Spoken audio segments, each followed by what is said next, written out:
Aujourd'hui, je vous propose de réaliser une recette à base de viande de bœuf et on va réaliser un carpaccio. Alors pour cette recette, on a besoin de deux sortes de viande, deux morceaux de viande, soit la tendre de tranche, que vous voyez ici, très beau morceau de viande de bœuf, ou sinon des pavés de rumsteak. Alors de préférence des pavés de rumsteak suffisamment épais et larges.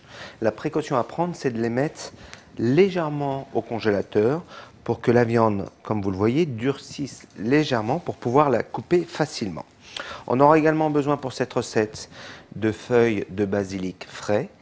On utilisera du céleri rave ou bien on peut très bien utiliser des panais en pleine saison ou des pommes de terre, une courgette, un peu de parmesan, du poivre du moulin, de l'huile d'olive, quelques gousses d'ail et pour la couleur, des belles tomates cerises jaunes et rouges et évidemment un peu de fleur de sel. Donc je vous disais, donc soit les cœurs de rumsteak suffisamment larges et épais ou bien de la tendre de tranche comme ici, vous voyez, très belle viande de bœuf que l'on va couper, alors légèrement durcie et ensuite on va les couper à l'aide d'un couteau bien tranchant, suffisamment fin. Alors je vais vous montrer une astuce pour pouvoir les rendre encore plus fines. Vous voyez, ça se coupe très très bien quand c'est légèrement plus ferme et d'avoir quelque chose de très fin.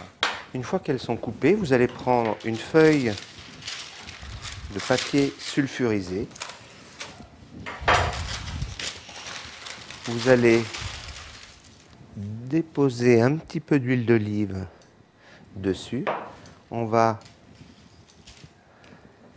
imbiber nos tranches de viande.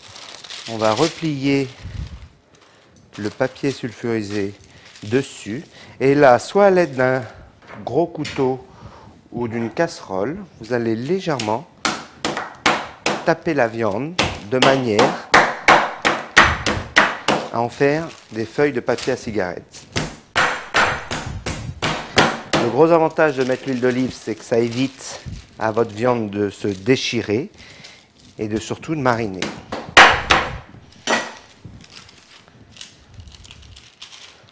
Regardez ça, on a quelque chose de très fin. Ensuite, on va légèrement l'assaisonner de sel et de poivre. Et vous pouvez conserver ça au réfrigérateur jusqu'à l'utilisation et la présentation de votre carpaccio de bœuf. Alors le céleri, de préférence céleri rave, hein, c'est ce qui se rapproche le plus du panais. Donc le panais fait partie des légumes un petit peu oubliés, qui est très goûteux, mais qu'on trouve qu'à certaines périodes de l'année. Voilà. Vous voyez, notre recette est très simple. Donc je remets un peu d'huile d'olive, j'augmente la température. On commence par le légume qui est un peu plus ferme, qui est le panais. On va y ajouter les gousses d'ail en chemise, juste coupées en deux. C'est-à-dire en chemise, c'est qu'on ne les a pas épluchées. Pour ce qui est des tomates, on va prendre des belles tomates cerises que l'on va couper en deux simplement, de manière à les laisser presque entières pour vraiment garder la couleur, qu'elles soient vraiment très jolies au niveau de la présentation. Voilà, vous voyez, les tomates vont amener de la couleur, de la fraîcheur dans notre plat. Le basilic.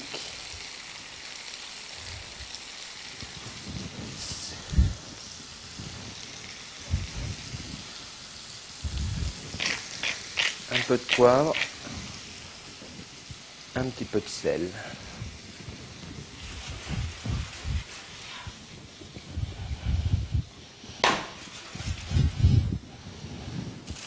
Donc notre viande est bien marinée. Regardez la finesse. Il n'y a plus qu'à l'assaisonner de l'autre côté.